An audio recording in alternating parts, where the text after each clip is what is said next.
அனைவருக்கும் வணக்கம். நாம் இன்னைக்கு பார்ப்பது என்னவென்றால், நடந்து முடிந்த சட்டமன்ற தேர்தலில், அதாவது தமிழக சட்டமன்ற தேர்தலில் 4 முனை போட்டியாக அரசியலில் களம் கண்டார்கள். அதில் தமிழக வெற்றி கழகத்தினுடைய திரு விஜய் அவர்களின் அரசியல் நிலவரம் குறித்து, அவருடைய 2026இல் அவருடைய பங்கு என்பதை ஜோதிட ரீதியாக நாம் பார்ப்போம். இப்ப நடிகர் விஜய், அதாவது தமிழக வெற்றி கழகத்தினுடைய தலைவர் விஜய் அவர்கள் பிறந்த நேரத்தை வைத்து கணித்து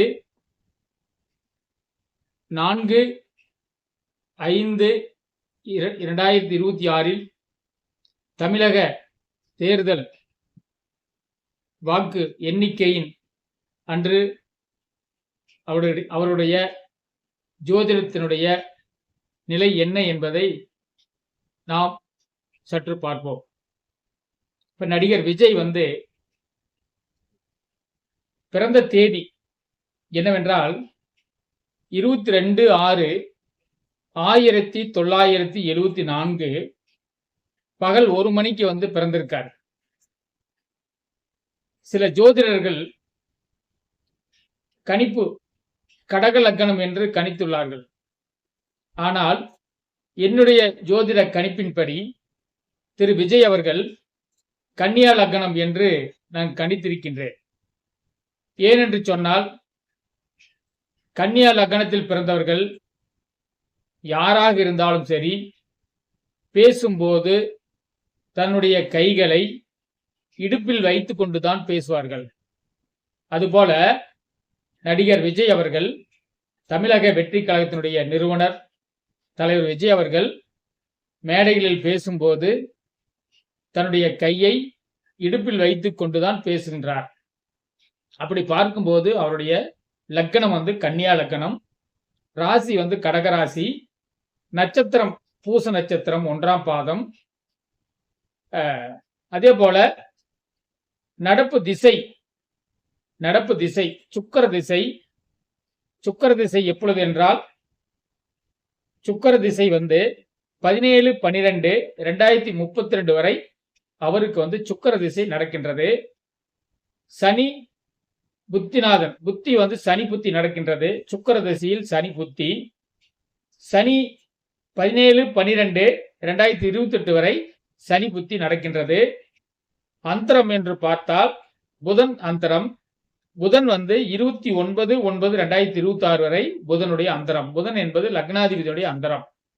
அதே போல சூட்சமம் 11/5/2026 வரை அந்த சூட்சம் நடக்கின்றது.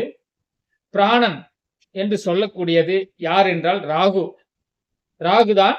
ராகுதனுடைய பிராணன் எப்பொழுது என்றால் 4/5/2026, அதாவது வாக்கு எண்ணிக்கை நாளில் நடிகர் விஜயனுடைய திசை சுக்கிர திசை, சனி புத்தி, புதன் அந்தரம்,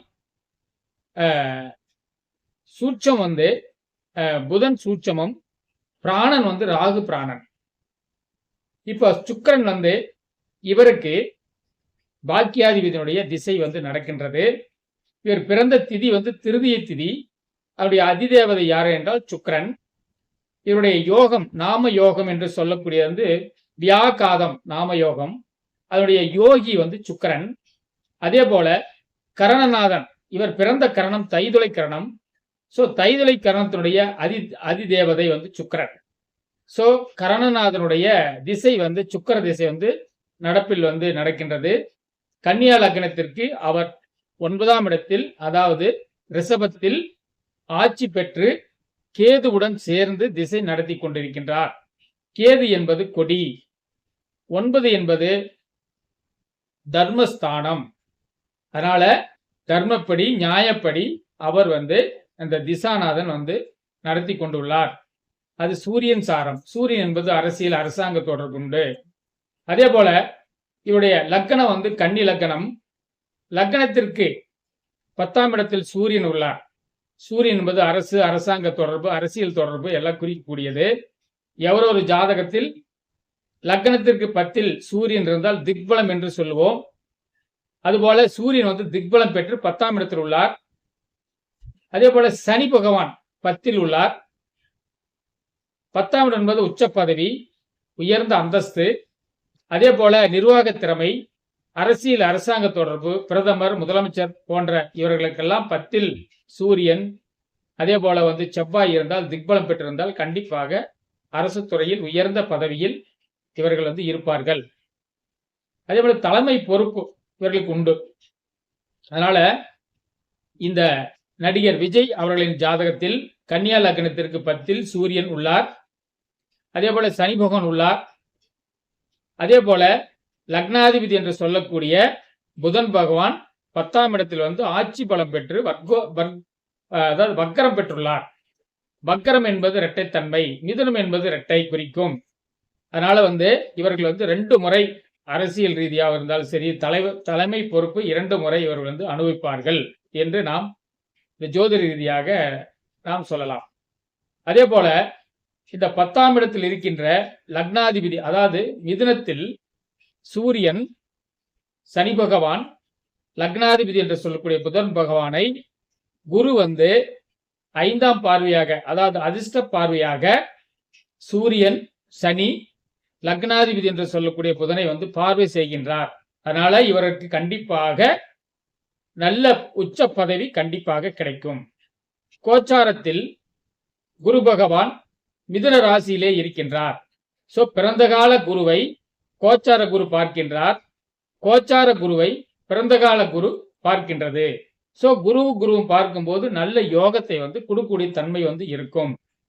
குரு என்பது நீதியை குறிக்கக்கூடியது. நேர்மையாக இருப்பார்கள் அப்படின்ட்டு நாம ஜோதிட ரீதியாக நாம் சொல்லிக் கொள்ளலாம்.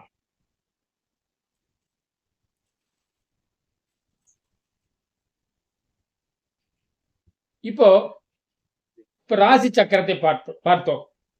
அடுத்து தசாம்சம் என்று சொல்லக்கூடிய அமைப்பு.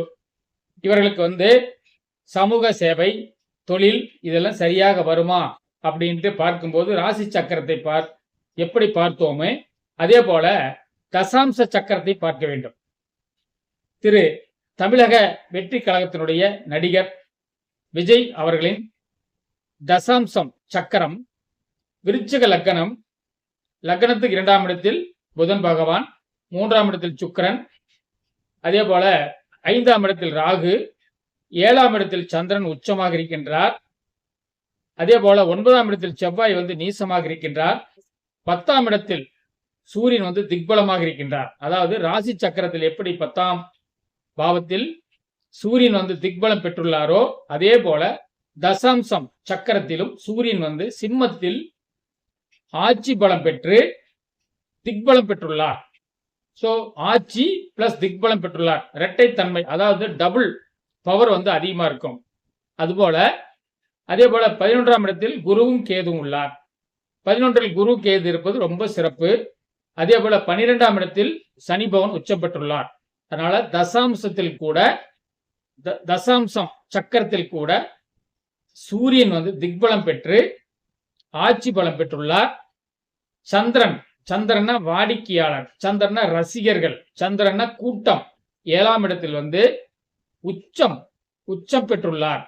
அதனால நடிகர் விஜய் அவர்களுக்கு கூட்டம் ஏன் அலைமோதுகிறது என்றால் தசாம்ச லக்னத்திற்கு 7ஆம் இடத்தில் சந்திரன் ஆட்சி பலம் உச்ச பலம் பெற்றுள்ளதால் நிறைய கூட்டங்கள் வருகின்றது என்பதை நாம் ஜோதிட ரீதியாக சரியாக இருக்கும். இப்போ நடந்து முடிந்த தேர்தலில், அதாவது இன்றைக்கு அவருக்கு 52 வயது, நடப்பு 52 வயது ஆகின்றது. அதாவது 51 வருடம் 10 மாதம் 6 நாள் ஆகின்றது. அப்ப 52 நடப்பு. 52 நடப்பு என்பது ராசி சக்கரத்தில் 4ஆம் இடத்தை குறிக்கும். 4 என்பது பதவி, 4 என்பது சொகுசு வாகனம். அதே அதனுடைய திரிகோண பாவங்கள் 4, 8, அதே போல 12, 10ஆம் பாவம். 4 என்பது பதவி, 10 என்பது உச்ச பதவி, 12 என்பது தியாகம் அல்லது அதாவது அர்ப்பணிப்பு, 8 என்பது திடீர் அதிர்ஷ்டம். அதனால இந்த 52வது வயதில் விஜய் அவர்களுக்கு 52வது வயதில் கண்டிப்பாக ஒரு நல்ல பதவி, நல்ல உச்ச பதவி திடீர் அதிர்ஷ்டமாக கிடைக்கும். நாட்டுக்கு தியாகம் அல்லது நாட்டிற்காக அர்ப்பணிப்பு செய்வார் அப்படின்ட்டு இந்த வயதோட்டம் 52வது வயதில் அவருக்கு இதை சுட்டி காட்டுகின்றது. இந்த தமிழக வெற்றி கழகத்தினுடைய தலைவர் திரு விஜய் அவர்களின் 234 தொகுதிகளில் போட்டியிட்டார். தமிழகத்தினுடைய 233 தொகுதிகளில் போட்டியிட்டு சேலம் மாவட்டம் எடப்பாடி தொகுதியில் மட்டும் ஒரு சுயேட்சை வேட்பாளருக்கு அவர் ஆதரவு தெரிவித்துள்ளார். அப்படி பார்க்கும்போது 234 தொகுதிகளிலும் தனித்தன்மை தனித்து போட்டியிட்டார். அதில் எத்தனை சட்டமன்ற வேட்பாளர்கள் அல்லது சட்டமன்றத்தினுடைய வேட்பாளர்கள் வெற்றி பெறுவார்கள் என்பது நாம் ஜோதிட ரீதியாக கணித்து பார்த்தோமையானால் 234 தொகுதிகளில் குறைந்தபட்சம் 42 தொகுதி முதல் 58 தொகுதி வரை, அதாவது 42 தொகுதி முதல் 58 தொகுதி வரை கண்டிப்பாக தமிழக வெற்றி கழகம் வெற்றி பெறக்கூடிய வாய்ப்புகள் அதிகமாக உள்ளது. ஜோதிட ரீதியாக நாம் பார்க்கும்போது தமிழகத்தினுடைய வெற்றி கழகத்தினுடைய கட்சி விஜய் அவருடைய தமிழக வெற்றி கழகத்தினுடைய கழகம் தமிழக சட்டமன்றத்தில், அதாவது 2026 குறைந்தபட்சம் 42 தொகுதி முதல் 58 தொகுதியில் வரை வெற்றி வாய்ப்பு பிரகாசமாக உள்ளது என்று அவருடைய ஜாதகப்படி நாம் கணித்துள்ளோம். அதே போல நமது மறைந்த மாண்புமிகு முன்னாள் முதல்வர் கலைஞர் அவருடைய ஜாதகம் கடக லக்கணம், லக்கணத்திற்கு 10ஆம் இடத்தில் மேசத்தில் புதன் உள்ளார். அந்த கலைஞர் அவர்களுக்கு எப்படி மூளை செயல்பட்டதோ, புதன் என்பது அறிவு, புதன் என்பது மூளை, புதன் என்பது நகைச்சுவை. அதே போல 10ஆம் இடத்தில் இருப்பதால் அவருக்கு தலையெல்லாம் மூளை என்று சொல்வார்கள். அதுபோல கலைஞர் ஜாதகத்தில் லக்கணத்திற்கு 10ஆம் இடத்தில் புதன் இருந்ததை போலவே நடிகர் விஜய் அவர்களின் லக்கணத்திற்கு ஜாதகத்தில் லக்கணத்திற்கு 10ஆம் இடத்தில் புதன் பகவான் ஆட்சி பலம் பெற்று உள்ளார். கலைஞர் கூட மேசத்தில் தான் புதன் உள்ளார். புதனுக்கு செவ்வாய் மேச வீடு பகை வீடு. பகை வீடு இருந்தாலும் கூட கலைஞருக்கு நல்ல அதீத புத்திசாலித்தனம், அதே போல அரசியல் தந்திரம் இதெல்லாம் நிறைந்திருந்தது. அதே போல நடிகர் விஜய் அவர்களுக்கும் கன்னியா லக்னத்திற்கு 10ஆம் இடத்தில் புதன் பகவான் வக்கரம் பெற்று ஆட்சி பலம் பெற்று சூரியனுடன் திக்பலம் பெற்று அதே போல சனி பகவானுடைய 10ஆம் இடத்தில் இருப்பதால் கண்டிப்பாக கலைஞரை போலவே தமிழக வெற்றி கழகத்தினுடைய நிறுவனர் திரு விஜய் அவர்களும் நல்ல திறமைசாலியாக அரசியலில் நல்ல ஈடுபாடு பெற்று தியாக மனப்பான்மையோடு நாட்டிற்காக அர்ப்பணிப்போடு கண்டிப்பாக மக்களுக்காக தியாகம் செய்வார் என்பதில் மாற்று கருத்து ஏதுமில்லை. இறுதியாக தமிழக வெற்றி கழகத்தினுடைய இன்றைய அரசியல் நிலவரம் 42 சட்டமன்ற தொகுதிகள் முதல் 58 தொகுதிகள் வரை வெற்றி வாய்ப்பு நிச்சயமாக பிரகாசமாக உள்ளது என்பதை ஜோதிட ரீதியாக கணித்து நாம் சொல்லுகின்றோம். இது மட்டுமில்லாமல் இந்த சுக்கிரன் இந்த நடப்பு திசை சுக்கிர திசையாக இருப்பதால் சுக்கிரன் அவர்களுக்கு எல்லா விதத்திலும் அவர்களுக்கு நன்மை செய்வதால் சுக்கிரன் பாக்கியாதிபதி, சுக்கிரன் கரணநாதன் சுக்கிரன், திதி அதிபதி சுக்கிரன், நாம யோகத்தினுடைய யோகி சுக்கிரன்.